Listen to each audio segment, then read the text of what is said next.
করে, আমি শব্দটা বারবার বলবো, শুধুমাত্র দেশের স্বার্থে দয়া পরবশত আমরা ছাত্ররা এবং পলিটিক্যাল পার্টিগুলা চুপপুকে ওই সময় ক্ষমতায় রেখেছিল, বা রাষ্ট্রপতি আকারে একজন পুতুল রাষ্ট্রপতি হিসেবে ওই সময় বহাল রাখে।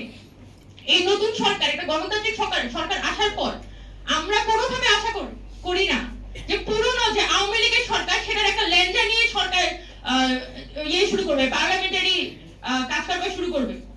আমরা আশা করব যে নতুন সংসদে যখন অধিবেশন হবে তখন নতুন স্পিকার, ডেপুটি স্পিকার এবং নতুন রাষ্ট্রপতির মধ্য দিয়ে হবে।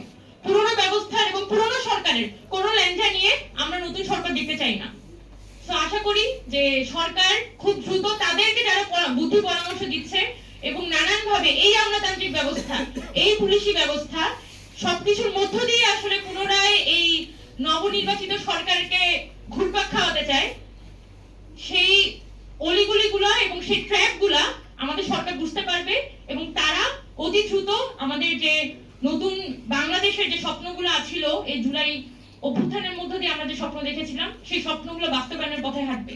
বাংলাদেশের মানুষের অনেক আশা আছে আমাদের রাজনৈতিক দলগুলোর প্রতি।